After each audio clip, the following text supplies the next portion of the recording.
Hi everyone, ನಮಸ್ಕಾರ ಎಲ್ಲರಿಗೂ.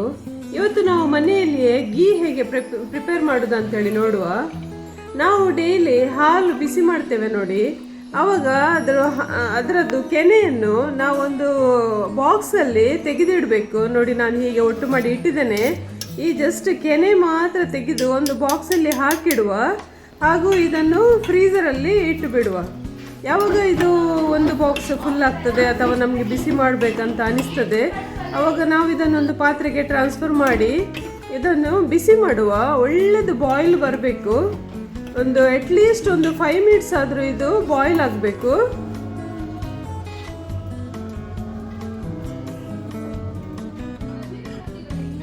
ಬಿಸಿ ಮಾಡಿ ತಣ್ಣಗಾಗಲಿಕ್ಕೆ ಬಿಡುವ. ತಣ್ಣಗಾದ ಮೇಲೆ ಜಸ್ಟ್ ಲೂಕ್ ವಾಮ್ ಇರುತ್ತೆ ನೋಡಿ, ಸ್ವಲ್ಪ ವಾಮ್ ಇರುತ್ತೆ.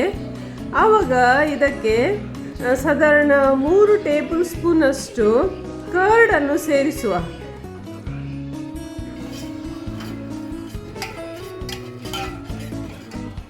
ಇದನ್ನು ಒಳ್ಳೆ ಮಿಕ್ಸ್ ಮಾಡಿ ಕವರ್ ಮಾಡಿ ಔಟ್ಸೈಡ್ ಇಡಬೇಕು. ಆಮೇಲೆ ನೆಕ್ಸ್ಟ್ ಡೇ ಇದನ್ನು ಫ್ರಿಜ್ಜಲ್ಲಿ ಇಡಬೇಕು. ಒಂದು 2 ದಿವಸ ಆದ ನಂತರ ನಾವು ತೆಗೆದ್ರೆ ಈ ಥರ ಗಟ್ಟಿಯಾಗಿ ಈ ಥರ ಇರುತ್ತೆ ಇದು.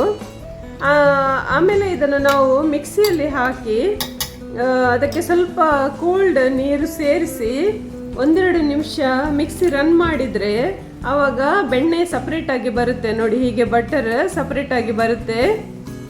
ಈ ಪ್ರಾಸೆಸ್ಸನ್ನು ನಾವು ಫಾಲೋ ಮಾಡ್ಬೋದು. ಇಲ್ಲ ಅಂತೇಳಿದರೆ ನಾವು ಕೈಯಲ್ಲಿಯೇ ನೋಡಿ ಅದರಿಂದ ನಾವು ಕಡೆದು ಕೂಡ ಬೆಣ್ಣೆಯನ್ನು ಸಪ್ರೇಟ್ ಮಾಡಿ ತೆಗಿಬೋದು. ಸೊ ನಾನು ಇದು ಮಿಕ್ಸಿಯಲ್ಲೇ ಮಾಡ್ತಾ ಇದ್ದೇನೆ, ಬೇಗ ಆಗ್ತದೆ. ಇನ್ನು ಇದನ್ನು ನೀರಿನಿಂದ ಒಳ್ಳೇದು ಮಾಡಿ ತೊಳಿಬೇಕು. ಈಗ ನಾವು ಇದನ್ನು ಬೆಣ್ಣೆಯನ್ನು ಸೈಡಿಗೆ ಇಟ್ಟು ಈ ಬಟರ್ ಮಿಲ್ಕ್ ಬೇಕಾದರೆ ಯೂಸ್ ಮಾಡ್ಬೋದು, ಇಲ್ಲಾದರೆ ನಾವು ಬಿಸಾಡ್ಬೋದು. ಯಾಕೆಂದರೆ ನಾವು ಸ್ವಲ್ಪ ದಿವಸ ಇದು ನಾವು ಫ್ರಿಜ್ಜಲ್ಲಿ ಇಟ್ಟು ಆಮೇಲೆ ಮಾಡೋದಲ್ವ. ಆದ್ದರಿಂದ ಇದು ನೀರು ಕ್ಲಿಯರ್ ಆಗೋ ತನಕ ಅಟ್ಲೀಸ್ಟ್ ಒಂದು 3 ಸಲ 4 ಸಲ ನಾವು ಇದನ್ನು ಚೆಂದ ಮಾಡಿ ತೊಳಿಬೇಕಾಗ್ತದೆ. ಜಸ್ಟ್ ಕ್ಲಿಯರ್ ನೀರು ಹಾಕೋದು, ಕುಡಿಯುವ ನೀರು ಹಾಕೋದು. ಆಮೇಲೆ ಇದನ್ನು ಸ್ಪೂನಲ್ಲಿ ಒಳ್ಳೇದು ಮಾಡಿ ಟರ್ನ್ ಮಾಡಿದರೆ ಇದು ಕ್ಲೀನ್ ಆಗುತ್ತೆ. ಇದಕ್ಕೆ ನಾನು ಸೈಡಲ್ಲಿ ನೋಡಿ ವಿಳ್ಯದೆಲೆ ಹಾಗೂ ತುಳಸಿ ಎಲೆಯನ್ನು ಕ್ಲೀನ್ ಮಾಡಿ ಡ್ರೈ ಮಾಡಿ ಇಟ್ಟಿದ್ದೇನೆ. ಈಗ ನಾವಿದು ಬೆಣ್ಣೆಯನ್ನು ಬಿಸಿಯಾಗಲಿಕ್ಕೆ ಇಡುವ.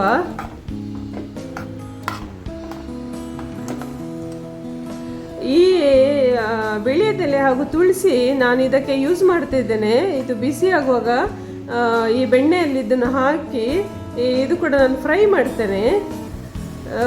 ಇದು ಬಾಯ್ಲ್ ಆಗ್ತಾ ಉಂಟು. ಇದು ಬಾಯ್ಲ್ ಆಗುವಾಗ ಫುಲ್ ಪ್ರಾಸೆಸ್ಸಲ್ಲಿ ನಾವು ಇದನ್ನು ಸ್ವಲ್ಪ ಮಧ್ಯದಲ್ಲಿ ಸ್ವಲ್ಪ ಕೈಯ ಆಡಿಸಬೇಕು. ಇಲ್ಲದಿದ್ದರೆ ಅದು ಸೆಡಿಮೆಂಟ್ ಥರ ಏನು ನಿಲ್ತದೆ ಅಡಿಯಲ್ಲಿ, ಅದು ಸುಟ್ಟು ಟೇಸ್ಟ್ ಚೇಂಜ್ ಆಗುತ್ತೆ. ಇನ್ನು ಇದಕ್ಕೆ ನಾನು ವೀಳ್ಯದೆಲೆ ಮತ್ತು ತುಳಸಿ ಎಲೆಯನ್ನು ಯಾಕೆ ಸೇರಿಸ್ತೇನೆ ಅಂತ ಹೇಳಿದರೆ, ಇದರಿಂದ ಈ ತುಪ್ಪಕ್ಕೆ ಒಂದು ಒಳ್ಳೆಯ ಪರಿಮಳ ಹಾಗೂ ಒಂಥರ ಒಳ್ಳೆಯ ಟೇಸ್ಟ್ ಕೂಡ ಬರ್ತದೆ. ಪ್ಲಸ್ ಈ ವೀಳ್ಯದೆಲೆ ಮತ್ತು ತುಳಸಿ ಎರಡೂ ಕೂಡ ನಮ್ಮ ಆರೋಗ್ಯಕ್ಕೆ ತುಂಬ ಒಳ್ಳೆಯದು. ಇದರಿಂದ ನಮ್ಮ ಇಮ್ಯುನಿಟಿ ಪವರ್ ಜಾಸ್ತಿ ಆಗ್ತದೆ. ಸೊ ಇದರದ್ದು ಮೆಡಿಸಿನಲ್ಲಿ ಏನಿದೆ, ಮೆಡಿಸಿನಲ್ ವ್ಯಾಲ್ಯೂ ಏನಿದೆ, ಇದು ತುಪ್ಪ ಬಿಸಿ ಆಗುವಾಗ ಇದೆಲ್ಲ ತುಪ್ಪಕ್ಕೆ ಬಿಟ್ಟು ಕೊಡ್ತದೆ. ಪ್ಲಸ್ ತುಪ್ಪದೇನಾದರೂ ಸ್ಮೆಲ್ ಇದ್ದರೆ ಅದನ್ನು ಹೇಳ್ಕೊಳ್ತದೆ. ಆದ್ದರಿಂದ ನಾವು ಇದನ್ನು ತುಪ್ಪ ಬಿಸಿ ಆಗುವಾಗ ಸೇರಿಸ್ತೇವೆ. ಇದು ಸಾಧಾರಣ ತುಪ್ಪದ್ದು ಆ ಲಿಕ್ವಿಡ್ ನಮಗೇನು ಕಾಣ್ತದೆ ಸ್ವಲ್ಪ ಕ್ಲಿಯರ್ ಆಗ್ತಾನೆ ಬರುವಾಗ ನಾವಿದು ಈ ಎಲೆಗಳನ್ನು ಅದಕ್ಕೆ ಸೇರಿಸುವ. ಆದರೆ ಇದನ್ನು ವಾಶ್ ಮಾಡಿ ಡ್ರೈ ಮಾಡಿ ಇಡಬೇಕು, ನೀರದ್ದು ಹಾಗೆಲ್ಲ ಸೇರಿಸಬೇಡಿ. ಇನ್ನು ಸ್ವಲ್ಪ ಹೊತ್ತು ಬಿಸಿ ಆದರೆ ನಮ್ಮ ತುಪ್ಪ ಮನೆಯಲ್ಲಿಯೇ ಪ್ಯೂರ್ ತುಪ್ಪ ರೆಡಿ ಆಗುತ್ತೆ. ಓಕೆ, ಈಗ ತುಪ್ಪ ರೆಡಿ ಆಯಿತು, ಬಿಸಿ ಆಯಿತು. ಇದು ಲಿಕ್ವಿಡ್ ಏನು ನಮಗೆ ಕ್ಲಿಯರ್ ಆಗಿ ಕಾಣ್ತದೆ. ಇದರಲ್ಲಿ ನಾವು ಹಾಕಿದ ತುಳಸಿ ಎಲೆ ವೀಳ್ಯದೆಲೆಯನ್ನು ತೆಗೆಯುವ. ಒಳ್ಳೆಯ ಗರಿಯಾಗಿ ಫ್ರೈ ಆಗಿದೆ. ಇದನ್ನು ಬಿಸಾಡಬೇಡಿ, ಮಕ್ಕಳಿಗೆ ತಿನ್ನಲಿಕ್ಕೆ ಕೊಡಿ, ಅವರಿಗೆ ತುಂಬ ಇಷ್ಟ ಆಗುತ್ತೆ ಇದು. ಇದು ತುಪ್ಪ ನಾವು ಸ್ವಲ್ಪ ಹೊತ್ತು ತಣ್ಣಗಾಗಲಿಕ್ಕೆ ಬಿಟ್ಟ ಮೇಲೆ ವಾಮ್ ಇರುವಾಗ ಒಂದು ಗ್ಲಾಸಿನ ಪಾತ್ರೆಗೆ ಬಾಟಲಿಗೆ ಹಾಕಿಡುವ.